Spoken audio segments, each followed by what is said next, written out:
In the foggy streets of London, a lawyer named Mr. Utterson listened intently to his friend Mr. Enfield. Enfield had a strange tale. It was about a man named Mr. Hyde. Hyde was not just any man. He was small and ugly, with a cruel smile that sent chills down the spine. One night, Enfield witnessed something shocking.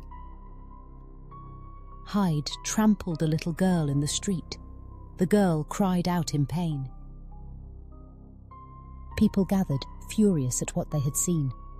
But Hyde showed no remorse. He simply paid them off with a cheque signed by a respected doctor, Dr. Henry Jekyll. This puzzled Utterson. Why would a good man like Jekyll associate with someone like Hyde? Utterson felt compelled to investigate. Utterson visited Dr. Jekyll. Jekyll was tall and handsome. He had a warm smile that could light up a room. But when Utterson mentioned Hyde, Jekyll's expression changed. His face went pale. "I don't want to talk about him," Jekyll insisted. Yet he revealed something shocking. If he died, he wanted Hyde to inherit everything he owned. Utterson was taken aback. Why would Jekyll leave his fortune to such a man? He warned Jekyll to be cautious. Jekyll smiled, dismissing the concern. "Don't worry," he said. "I can get rid of Hyde any time I want." Time passed and Hyde vanished. Jekyll appeared happier, healthier even. Utterson thought the crisis was over. But then, a terrible event shattered that illusion. One night, a maid witnessed Hyde in a horrific act. He beat an old man to death with a cane. The victim was Sir Danvers Carew, a respected gentleman. The police found Hyde's cane at the scene. It was a gift from Jekyll. Utterson felt a knot of dread in his stomach. He rushed to Hyde's home with the police, but Hyde had disappeared. They found only torn clothing and a burned checkbook. Utterson's worry deepened. Where had Hyde gone? What did this mean for Jekyll? Utterson decided to confront Jekyll once more. When he arrived, Jekyll looked ill and frightened. He handed Utterson a letter. It was from Hyde. In the letter, Hyde expressed regret for his actions. He promised to vanish forever. Utterson felt a wave of relief wash over him, yet something nagged at him. The handwriting in the letter looked eerily similar to Jekyll's own script. One evening, Utterson stood outside Jekyll's laboratory with Jekyll's servant Poole. They heard strange noises inside. Poole was anxious. "That's not my master's voice," he said, trembling. Utterson felt a surge of urgency. They broke down the door.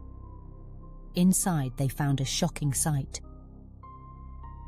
Hyde's lifeless body lay on the floor, dressed in Jekyll's clothes. On the desk, a letter awaited them. It was from Jekyll. The letter revealed the disturbing truth. Dr. Jekyll had always been two people. He was a good man, but he harbored dark desires. He wanted to escape them, so he created a potion that transformed him into Hyde. Hyde was everything Jekyll was not. He was cruel, selfish, and wild.